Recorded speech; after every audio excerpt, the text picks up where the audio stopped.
Hello friend, आप सभी का स्वागत है Vijit study point YouTube channel में। आज के इस वीडियो में यूपी वेट एंट्रेंस एग्जाम 2026 के लिए हिंदी का प्रैक्टिस सेट करने वाले हैं। तो वीडियो को शुरू से लेकर अंत तक देखिएगा। चैनल पर नए चैनल को सब्सक्राइब कर लीजिएगा। पीडीएफ के लिए Vijit study point Telegram channel को ज्वाइन कर लीजिएगा। आज की क्लास में हम हिंदी के 45 प्रश्न करने वाले हैं और अगर इन 45 प्रश्नों में से आपके 30 प्लस प्रश्न बिल्कुल सही होते हैं तो आप यूपी वेट एंट्रेंस एग्जाम को काफ़ी अच्छे स्कोर से पास कर सकते हैं। तो आज की क्लास से कितने प्रश्न आपके बिल्कुल सही हुए हैं या कमेंट आप जरूर कीजिएगा। आज की क्लास का आपका सबसे पहला प्रश्न है, दिए गए विकल्पों में से रौद्र का विलोम बताइए। तो इसका देखिए आपको सही जवाब बताना है। रौद्र का जो यहाँ पर विलोम होता है वह शांत होता है। शांत आपके ऑप्शन नंबर डी में दिया गया है, तो डी वाला आपका राइट आंसर हो जाएगा। यहाँ पे अशांत दिया गया, अशांत का भी विलोम शांत शब्द होता है, यह पॉइंट याद रखेंगे।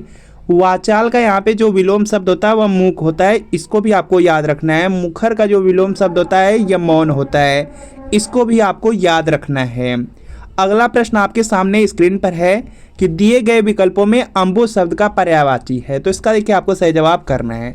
अम्बुज का अर्थ होता है आपका यहाँ पर कमल होता है और इसका यहाँ पे पर्यायवाची पूछा गया है, तो यहाँ पे नीरज हो जाएगा। ऑप्शन नंबर बी वाला राइट आंसर है। अम्बुज का जो पर्यायवाची शब्द है उसमें यहाँ पर देखेंगे कमल होता है, नीरज होता है, सरोज होता है, जलज होता है, राजीव होता है, अरविंद होता है, सतदल होता है, पुष्कर भी होता है। तो यह पॉइंट आपको याद रखना है। अगला प्रश्न आपके सामने है कि शरण पाने का इच्छुक के लिए उचित शब्द है। जो शरण पाने का इच्छुक रहता है उसके लिए यहाँ पे एक शब्द होता है शरणार्थी। ऑप्शन नंबर ए वाला राइट आंसर है। शब्द के अंत में जुड़ने वाले शब्द क्या कहलाते हैं? तो जो शब्द के अंत में जुड़ते हैं उनको कहा जाता है प्रत्यय। जो अंत में जुड़ते हैं उनको प्रत्यय कहा जाता है। जो प्रारंभ में जुड़ते हैं, जो शुरू में जुड़ते हैं उनको उपसर्ग कहा जाता है। यह भी पॉइंट आप लोग याद रखेंगे। अगला प्रश्न है कि राधा घर से चल पड़ी, इस वाक्य में रेखांकित शब्द में कौन सा कारक है? यहाँ पे घर को यहाँ पे रेखांकित किया गया है और इसी में यहाँ पे आपसे कारक पूछा जा रहा है। यहाँ पर देखेंगे से का प्रयोग हो रहा है। जो से का प्रयोग हो रहा है वह अलग होने के लिए हो रहा है कि मतलब घर से चल पड़ी, इसका मतलब है कि वह घर से अलग हो रही है। तो यहाँ पर देखेंगे अपादान कारक हो जाएगा। ऑप्शन नंबर सी वाला बिल्कुल राइट आंसर है। अगला प्रश्न आपके सामने कि इनमें से सघोष व्यंजन कौन सा है? तो इसका देखिए आपको सही जवाब करना है और यहाँ पे इसका राइट आंसर हो जाएगा। देखिए यहाँ पे आपसे यहाँ पे देखेंगे दो होता है, एक तो होता है अघोष होता है, दूसरा होता है आपका यहाँ पे सघोष या आपका यहाँ पे घोष लिखा रहता है। दोनों सेम है, घोष और सघोष दोनों आपका सेम है। जो अघोष होता है उसमें वर्ग का पहला दूसरा वर्ड आता है। जो घोष या सघोष होता है उसमें वर्ग का तीसरा चौथा पांचवा वर्ड आता है। तो इसमें देखेंगे कौन सा तीसरा चौथा या पांचवा वर्ड है। तो यहाँ पर देखेंगे जो ज दिया गया है यह वर्ग का यहाँ पे देखेंगे च छ ज तीसरा यहाँ पर वर्ड है, तो यह आपका घोष या सघोष होगा। तो यहाँ पे डी वाला आपका राइट आंसर हो जाएगा। एक पॉइंट और आप लोग याद रख लेंगे अल्प प्राण और महाप्राण के बारे में। अल्प प्राण एक होता है और दूसरा होता है महाप्राण होता है। अल्प प्राण में देखेंगे जो वर्ग का पहला तीसरा पांचवा वर्ड आ जाता है, महाप्राण में वर्ग का दूसरा चौथा वर्ड आते हैं। यह पॉइंट याद रखेंगे। निम्नलिखित शब्दों से उस शब्दों में से उस शब्द का चयन करें जो समानार्थी नहीं है। यहाँ पर देखेंगे जो केशव है, गिरिधर है, मुरारी, तीन आपके यहाँ पे समानार्थी हैं, लेकिन मगरध्वज अलग हो जाएगा। डी वाला राइट आंसर होगा। अगला प्रश्न आपके सामने स्क्रीन पर है कि निम्नलिखित प्रश्न में चार विकल्पों में से उस विकल्प का चयन करें जो सही संधि विच्छेद वाला विकल्प है। नारीच्छा दिया गया, नारीच्छा का यहाँ पे संधि विच्छेद क्या है यह आपसे पूछ लिया गया। तो नारी धन इच्छा से बनता है नारीच्छा, तो यहाँ पर आपका ऑप्शन नंबर ए वाला राइट आंसर है। अगला प्रश्न है पुरुषवाचक सर्वनाम के भेद होते हैं। तो इसका देखिए आपको सही जवाब बताना है। पुरुषवाचक सर्वनाम के तीन भेद होते हैं। तीन भेद में उत्तम पुरुष, मध्यम पुरुष, अन्य पुरुष होता है। तो यहाँ पर देख लेंगे ऑप्शन नंबर बी में 3 दिया गया है, तो यही आपका राइट आंसर हो जाएगा। उत्तम पुरुष में आपको भी पता होगा कि मैं, मुझे, मुझको, मेरा, मेरी ये सब आते हैं और जो मध्यम होता है उसमें आप, तुम, तुमको, तुझे आता है। जो अन्य पुरुष होता है उसमें यह वह ए वे आते हैं।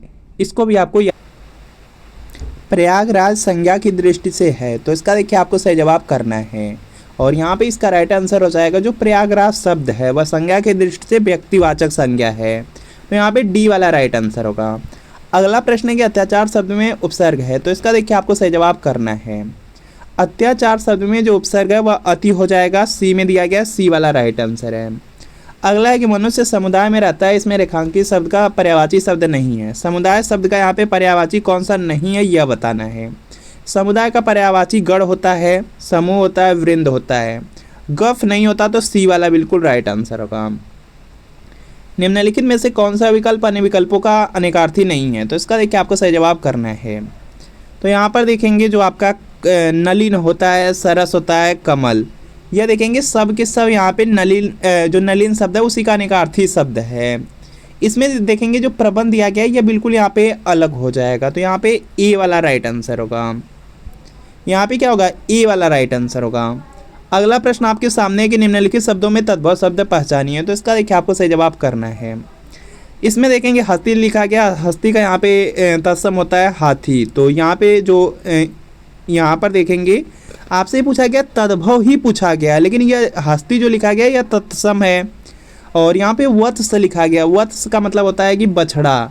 तो यहाँ पे जो वत्स लिखा गया यह तत्सम शब्द है। यहाँ पे सियाल लिखा गया, साला का यहाँ पे जो तत्सम होता है वह सियाल होता है, लेकिन आपसे तत्सम नहीं पूछा जा रहा, तद्भव पूछा जा रहा है। तो यहाँ पे सी वाला राइट आंसर होगा। सी वाला राइट आंसर होगा। जो देवई शब्द है ये बिल्कुल यहाँ पे तद्भव शब्द है, बल्कि यहाँ पे देवई भी नहीं होना चाहिए यहाँ पर, बल्कि देवर होना चाहिए। देवर यहाँ पे रहेगा तो वह तद्भव होगा, और उसका यहाँ पे जो तत्सम होता है वह होता है द्विवर होता है। अगला देखते हैं प्रश्न यहाँ पे है कि किस विराम चिन्ह का प्रयोग संवाद लेखन, एकांकी लेखन या नाटक लेखन में वक्ता के नाम के बाद किया जाता है? तो वह देखेंगे उप विराम चिन्ह होता है। उप विराम चिन्ह कुछ इस तरह से होता है, तो यही बी वाला राइट आंसर होगा। बाकी आप लोग चिन्ह के बारे में याद रखेंगे जो विराम चिन्ह होते हैं। जैसे यहाँ पर देखेंगे यह आपका योजक चिन्ह है। आदेश चिन्ह आपका इस तरह से बनता है, यह देखेंगे आपका यहाँ पे आदेश चिन्ह होता है। रेखांकन चिन्ह आपका यहाँ पे जो नीचे इस तरह से रहता है इसी को रेखांकन चिन्ह बोलते हैं। अगला प्रश्न देखते हैं कि वह सदा धन अर्जित के लिए जोड़ तोड़ करता रहता है, रेखांकित मुहावरा का अर्थ स्पष्ट कीजिए। तो इसका देखिए आपको सही जवाब बताना है। जोड़ तोड़ करता रहता है, इसका मतलब हो जाएगा कि उपाय सुझाना। ऑप्शन नंबर बी वाला राइट आंसर है। निम्नलिखित वाक्यों से पूर्ण भूतकाल को स्पष्ट कीजिए। रवि ने गाना गाया था, यह देखेंगे जो वाक्य है यह पूर्ण भूतकाल का वाक्य है, तो यहाँ पर सी वाला राइट आंसर है। अगला प्रश्न आपके सामने है, यहाँ पे गलत लिखा गया है, यहाँ पे लिखा रहना चाहिए कि देवासुर। देवासुर शब्द में कौन सा समास है? तो इसका देखिए आपको सही जवाब करना है। और अगर इसका आप लोग समास विग्रह करेंगे तो हो जाएगा देव और यहाँ पे असुर होगा, और बीच में आ रहा है तो द्वंद्व समास होगा। ऑप्शन नंबर यहाँ पे ए वाला राइट आंसर होगा।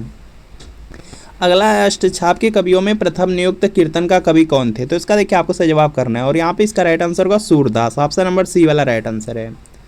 विशेष की विशेषता बताने वाले शब्द कहलाते हैं, तो यहाँ पे इसका राइट आंसर हो जाएगा, इसको बोला जाता है विशेषण। ऑप्शन नंबर डी वाला राइट आंसर है। अगला प्रश्न है कि हिंदी में वचन होते हैं, तो इसका देखिए आपको सही जवाब बताना है। हिंदी में सिर्फ आपके दो ही वचन होते हैं, तो यहाँ पे क्या होगा? डी वाला राइट आंसर होगा। एक तो एक वचन होता है, दूसरा आपका बहुवचन होता है। अगला देखते हैं, यहाँ पे प्रश्न आपका है यहाँ पे कि ए और अ का उच्चारण स्थान है, तो इसका देखिए आपको सही जवाब करना है, और यहाँ पे इसका राइट आंसर होगा कंठ तालव्य हो जाएगा। ऑप्शन नंबर सी वाला राइट आंसर है। अगला यहाँ पे प्रश्न है कि शब्द युग्म के सही अर्थभेद का चयन कीजिए। मानक और मणिक दिया गया है, तो यहाँ पे इसका राइट आंसर हो जाएगा, जो पहले यहाँ पे मानक दिया गया है उसका अस्तर हो जाएगा, जो मणिक दिया गया उसका मतलब होता है लाल रंग का रत्न होता है, तो यहाँ पे डी वाला राइट आंसर होगा। अगला यहाँ पे प्रश्न है कि अशुद्ध वर्तनी वाले शब्द का चयन कीजिए, तो इसका देखिए आपको सही जवाब करना है, और यहाँ पे इसका राइट आंसर हो जाएगा आपका यहाँ पे लिखा गया है स्वानुभूति। यह देखेंगे अशुद्ध वर्तनी वाला शब्द है, तो यहाँ पर देखेंगे पहला ही वाला यहाँ पे क्या होगा? राइट आंसर होगा। यहाँ पर देखेंगे, इसमें देखेंगे गलती यहाँ पर है, तो इसको आपको याद रखना है, तो ए वाला राइट आंसर है। इसमें बड़ा ऊ दिया गया है, छोटा ऊ रहता है स्वानु में।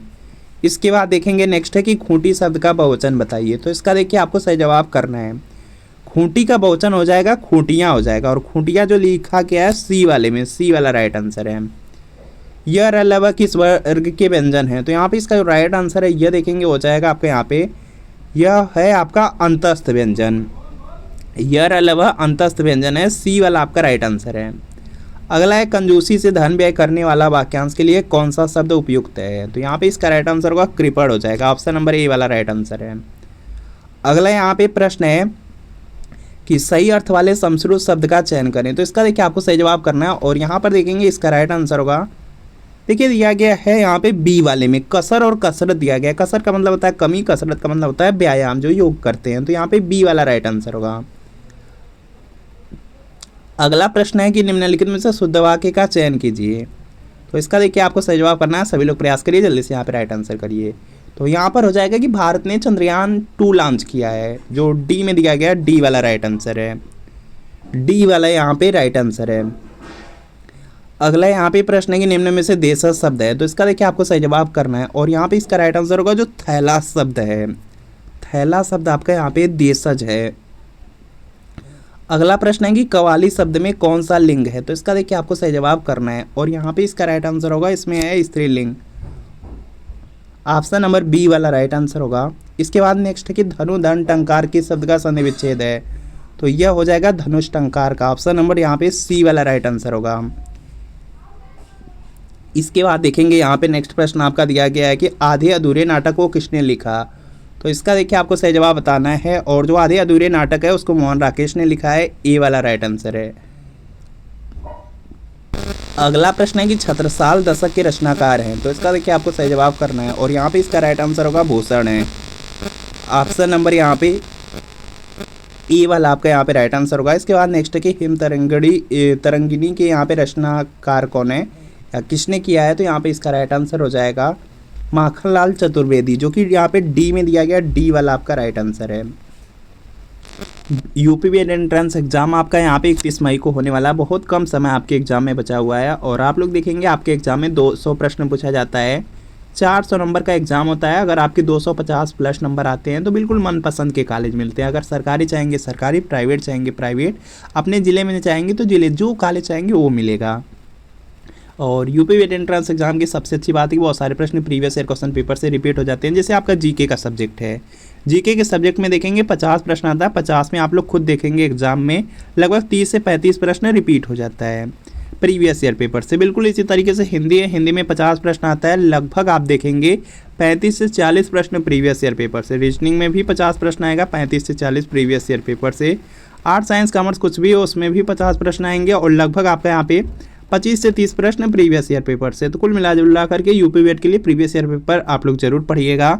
और यहाँ पे यूपी बीएड के लिए प्रीवियस ईयर पेपर मिल रहा है और इसमें आपको 2011 से लेकर 25 तक का पूरे 15 साल का पेपर आंसर की के साथ एक्सप्लेनेशन, सॉल्यूशन, व्याख्या के साथ मिलेगा।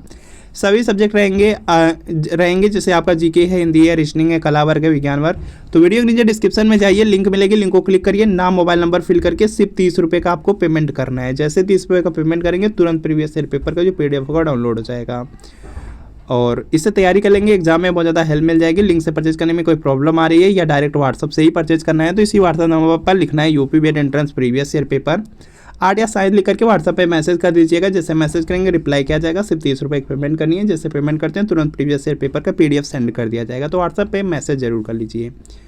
चलिए क्लास को कंटिन्यू करते हैं और चिरंजीवी शब्द के लिए वाक्यांश छाटिए, तो इसका देखिए आपको सही जवाब करना है और यहाँ पे इसका राइट आंसर हो जाएगा चिरंजीवी का यहाँ पे वाक्यांश होगा कि लंबे समय तक जीने वाला, जो कि सी में दिया गया, सी वाला राइट आंसर है।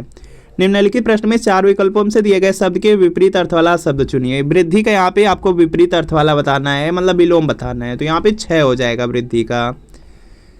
और इसके बाद यहाँ पर देखेंगे बी वाला राइट आंसर। इसके बाद नेक्स्ट है सोना का पर्यायवाची है, तो इसका देखिए आपको सही जवाब बताना है। सोना के बहुत सारे पर्यायवाची हैं और यहाँ पर देखेंगे हो जाएगा आपका, जैसे सोना के पर्यायवाची में स्वर्ण होता है, आप लोग जानते होंगे, कंचन होता है और हेम होता है, कुंदन होता है, महारजत होता है और जात रूप भी होता है।